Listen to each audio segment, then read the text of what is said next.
Good afternoon, the people of Fort Bragg. This is Will Lee, your mayor, and I'm here on a beautiful sunny day during the shelter in place that we've experienced for the last 2 weeks. I just want to thank the people of Fort Bragg for adhering to the county mandate to shelter in place. We all are experiencing this very difficult time in our community, in our county, in our state, and in our country. It's disheartening to see the streets so empty. I'm very concerned for the business community in our town, just like any business community across this country. I'd like to thank the people for adhering and sheltering in place, because I think that that's the way that we're going to flatten the curve of infections in Fort Bragg. As of today, Sunday, the 29th, there are 0 cases confirmed in the city of Fort Bragg. As many of you know, I also wear a different hat of working at the Mendocino Coast District Hospital. So I'll be kind of vacillating back and forth between my role at the hospital and my role in the city. And so, again, there are 0 confirmed cases in the city of Fort Bragg. As of today, there are 3 confirmed positive cases in Mendocino County. The Mendocino Coast District Hospital has sent out, as of today, 9 tests. 8 of those are negative. 1 is pending. So again, I just want to stress again that there are 0 confirmed cases. If you're worried or your family member shows symptoms of the coronavirus, we certainly want to see you at the clinic. And in severe cases with people that are having difficulty breathing, of course, come to the emergency room. So those symptoms are a dry cough, always a fever, and shortness of breath. Those are different symptoms from influenza, where you could have a fever, but you're going to be sneezing, you're going to have a lot of output, mucus output. That's not the same as coronavirus. There have been questions to me and concerns that we should just test everyone. So what I want to say is that the hospital will not test everyone when they come into the hospital. They will test for influenza A, they would test for bacterial pneumonia, other respiratory diseases, and if all of those array of tests come back negative, then we do a COVID-19 test. And then we have to send that test out, and that test comes back within 5 to 7 days. So it's a long time. So a person that we do test has to quarantine at home for 14 days pending those results of the test. The Mendocino Coast Hospital, our community, has many, in the hundreds of test kits available to us. At the Coast Hospital, we hope that our laboratory analyzing machine will be able to test in-house in about 5 weeks, where the analyzer BioFire machine that we have at the hospital can test a patient and we get the results back in 45 minutes as opposed to 5 to 7 days. I can say that if we do test a healthcare worker, we're able to send that for expedited testing for 48-hour results. I've heard a lot of concern in the last few days that there might have been a medical staff member at the Coast Hospital, and I've heard everything that he was positive. There's no such thing. He was tested, it's negative. This physician went to New York to volunteer his time to help in this emergency. And this is what we want. We want doctors that actually have some experience working with these patients, that have been there and have done it, and they come back with experience. Of course, this provider, this physician, never showed any symptoms. He was asymptomatic, always wore protective equipment the entire time. He didn't actually physically take care of a patient, but he was in the hospital that were caring for many patients. Because the thinking is that if every physician and every nurse, every lab tech, every x-ray tech that takes care of a patient that is positive for COVID-19, then we cannot quarantine all those providers to go home and quarantine for 14 days, because in a matter of 2 days we won't have any medical staff workers to take care of the patients that we expect. Our hospital is expecting an influx of patients probably in the month of May, probably into June. An influx meaning that we're going to surge in the amount of patients that we care for on a regular basis. So the hospital has made many preparations to get ready. We're added extra beds, extra doctors, nurses, respiratory therapists are coming. We have protective equipment for our staff. There was a lot of concern that there is not enough protective equipment for our staff to be able to take care of these patients. This community has stepped up to where we have a quilting group making masks for us, and they're sitting at their sewing machines right now sewing masks to give to our staff. We will take those masks, put them over our surgical masks, or a healthcare worker taking care of a patient that may be intubated. They wear N95 masks, and then full face shield, protective gear, covering the neck, the hands, the feet. They're completely covered and protected. So our number one priority, of course, besides making sure patients are treated well and they survive this, is that we protect our healthcare workers. And so we're doing that. So I'm on the incident command at the Mendocino Coast Hospital, and a hospital representative is now on the Emergency Operations Center for the City of Fort Bragg, which is all of the department heads, the police department, the fire department, the city manager, the schools, the Mendocino Coast clinics. We're all a part of that Emergency Operations Center.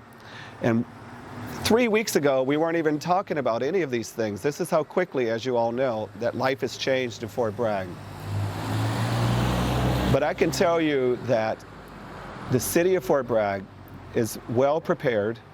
The hospital is well prepared. Our fire department and our police department are prepared to take care of the patients that are going to come to us.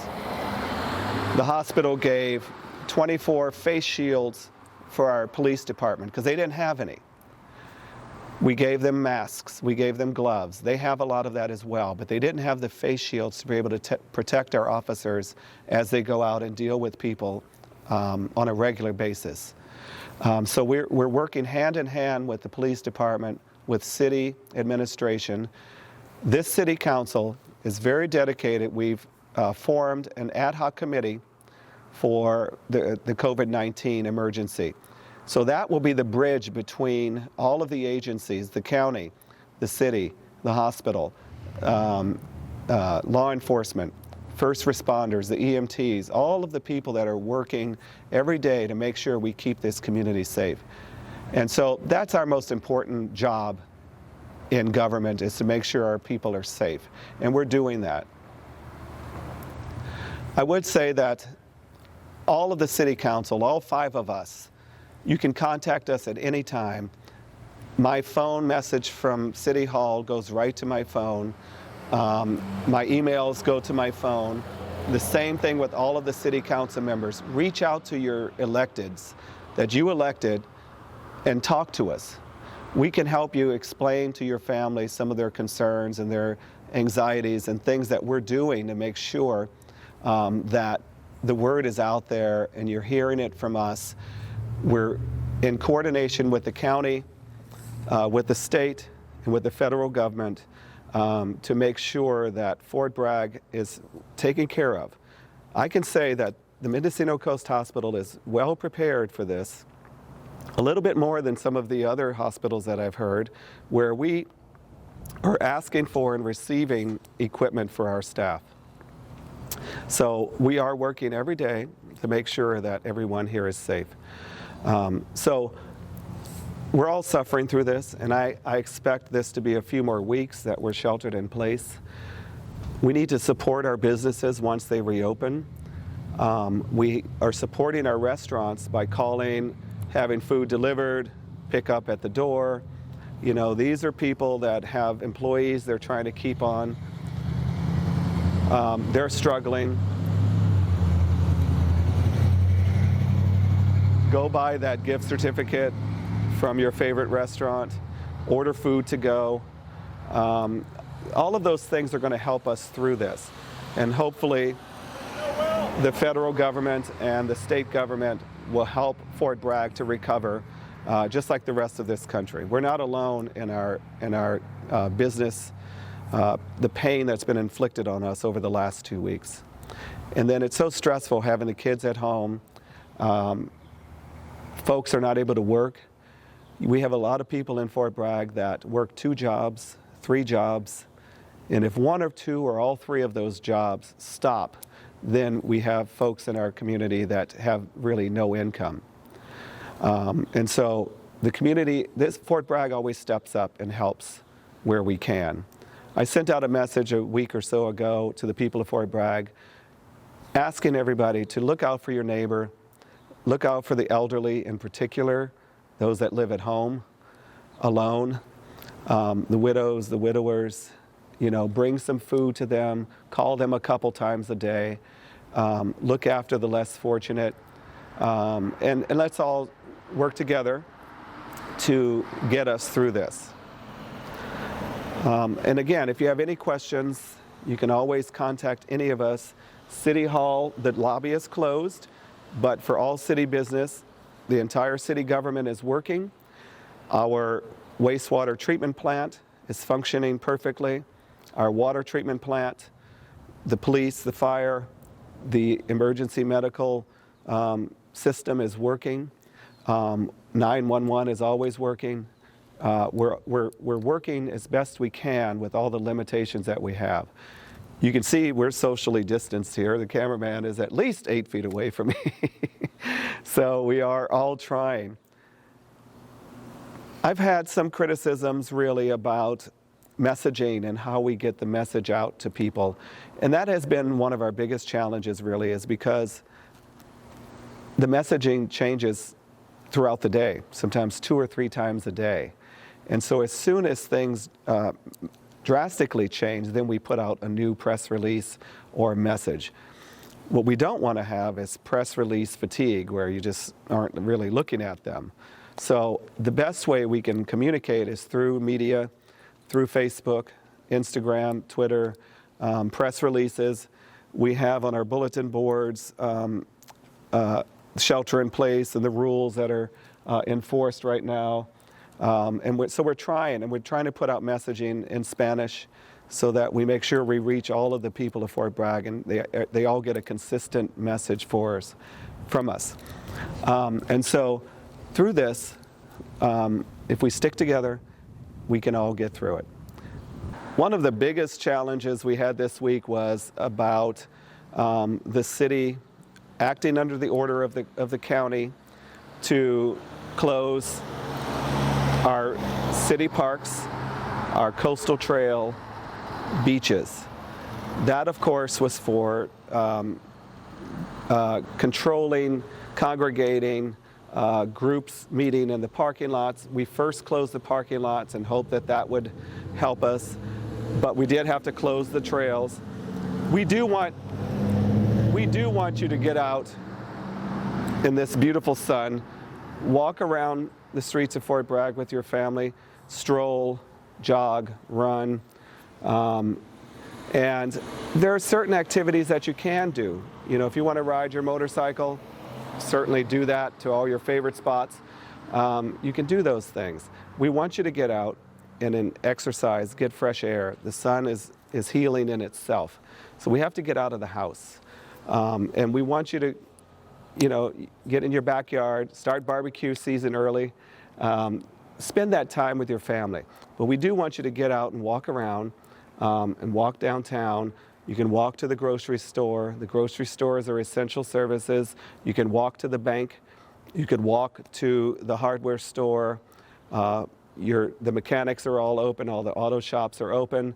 all of those essential services. Of course, you can go to your doctor appointment, pick up prescriptions, and again, look after the elderly in this town and take them, if you can, to their doctor's appointment. Wear a mask when you can. That's important if you're going to be out and about. Of course, washing your hands is the #1 way to protect yourself and your family. Hand sanitizer works when you're not able to wash your hands, but proper hand washing of about 20 seconds at a time is the most important thing. But get outside and enjoy the warmth and the beauty. We had rain this morning, so it's nice to be outside in the sun. Vitamin D is good. So get out and exercise and do the things that you can do. You can exercise in your backyard. You can walk down the street. You can jog. You can run. All of these things. You can stroll with the baby. You can run with the stroller. If you're so apt to do that, you can do that. But we want you to be able to get out and enjoy the fresh air so that we get through this. So as I mentioned, the entire City Council, all 5 of us, have phone numbers and emails that you can reach us and leave a message, because a bunch of us work during the day, and as soon as we get a break, we'll return your phone call. You could reach me by calling my City Hall number, which is 961-2823, extension 149, or you could email me at wlee@fortbragg.com. And so when you're not out exercising and walking, stay at home. Do all of the things. Write your journal. Play with the kids. This is a special time, actually, for us to be able to bond with our families a little more than we were able to 3 weeks ago. So contact us. Call the city manager if you need more information. Thank you, Will. Thank you.